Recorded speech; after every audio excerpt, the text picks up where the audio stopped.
But his tea diplomacy was snubbed. Welcome, not with media. This is not nice. On Sunday, the Dear friends and viewers, this video is about a write-up by the Home Minister Amit Shah in the Times of India's today's newspaper under the caption Landmark Bills Free the Farmer, highlighting it as an achievement of his government. But the facts and ground realities are quite opposite the statement issued by the Honorable Home Minister Amit Shah. Dear viewers, if you go through the cartoons and protest march screenshots by the farmers of Haryana and Bengaluru, you could come to a conclusion that all the 4 cartoons and 2 screenshots of farmers protest against the anti-farmer bills would be a fitting answer to the Amit Shah and company.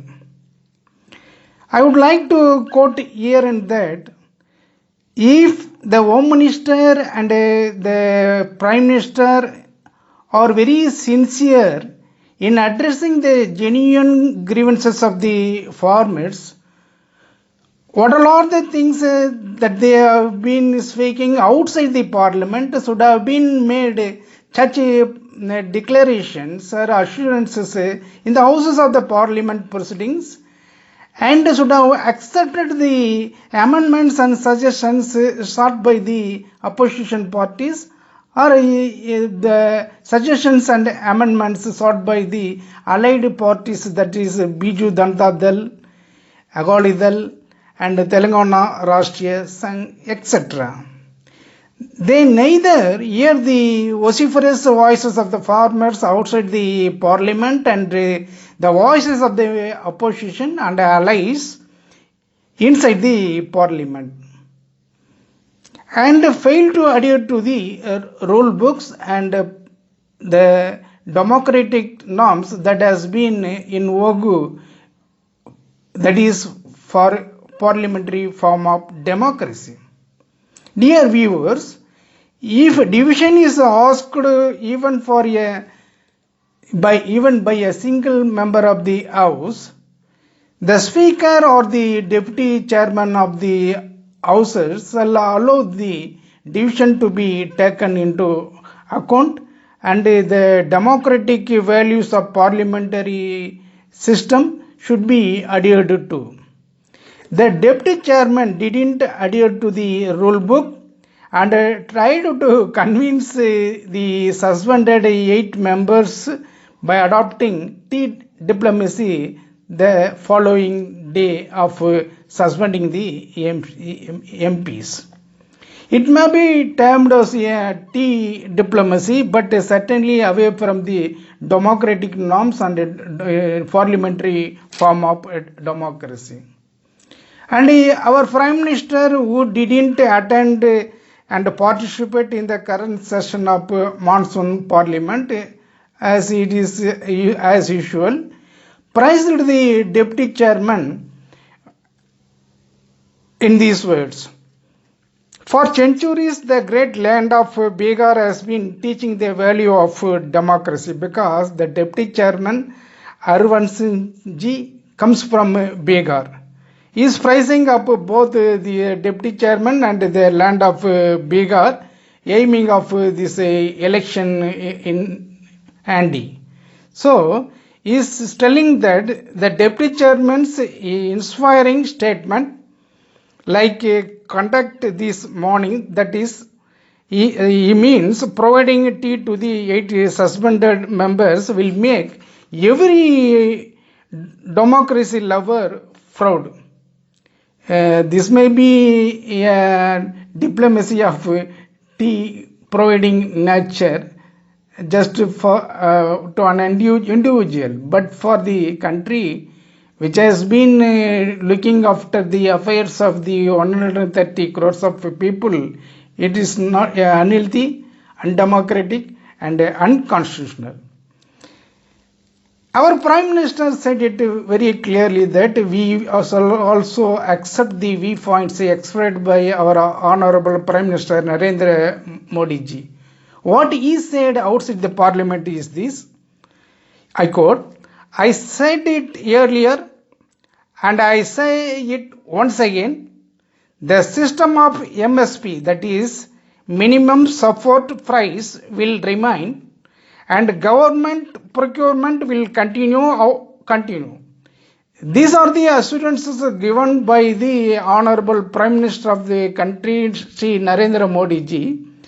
Had it been said the same thing in the houses of the Parliament, definitely the opposition parties and all the parties would have accepted the suggestions of the Prime Minister. And the Prime Minister's suggestions would be incorporated in the amendments of the bills.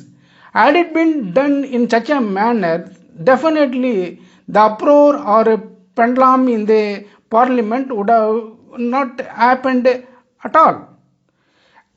Another thing is that our Prime Minister used to tell one thing frequently. Sardar Vallabhbhai Patel used to tell many things about Sardar Vallabhbhai Patel.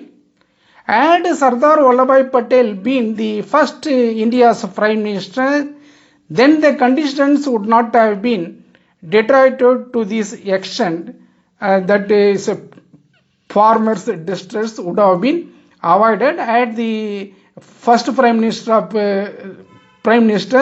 would have been Mr. Sardar Vallabhbhai ji. This was his statement used in frequent occasions. The point is that he is the Prime Minister of the country. He could fulfill the aspirations and the wishes of Sardar Vallabhbhai Patel to a reality and to a larger extent. What Sardar Vallabhbhai Patel said is this: my only desire is that India should be a good producer and no one shall be hungry, shedding tears for food in the country. This was the statement given by Sardar Vallabhbhai Patel. None in the country should not be affected by this food scarcity, non-availability of food items. This was the statement given by Sardar Vallabhbhai Patel. If the three bills came into existence, definitely not only the consumers and the farmers would be put into a great turmoil. Definitely the landowners of 2 or 3 acres would be forced to sell their lands to the corporate industry, and quite naturally the consumers receiving it and their purchasing capacity would be in the hands of the corporate sector. This is the thing that is going to be happened. And further that, I want to mention here in the first Prime Minister of Jawaharlal Nehru said once, it is true that the majority rules, that is the decision, but at the same time majority has to think how the minority feels. That is, the feelings of and the aspirations of the minority shall be taken into account by the majority. It is the beautiful thing of democracy. Only by having numbers in the parliament you could make any number of legislations against the interest of the minorities, in the sense those who are not having numbers in the opposition. It is against the democratic principles of the country. But on the other hand, though the present dispensation is having its number in the parliament, but it is a minority government in the cases of 3 bills, because most of the opposition parties and allied parties are making a lot of hue and cry against these 3 agricultural bills. My point is that I request both the Honorable Prime Minister and the Honorable Home Minister Amit Shah to look into that is cartoons issued by the print media in the national dailies. If you go through the print media's criticism about our anti-farmer and anti-national and anti-consumer policies of the government, definitely you would come to a conclusion that these three bills which have been passed by a brutal majority and against undemocratic attitude of the parliament democracies, you would realize the mistake and correct it. This is our viewpoint on view of the citizens of this country. Thank you so much.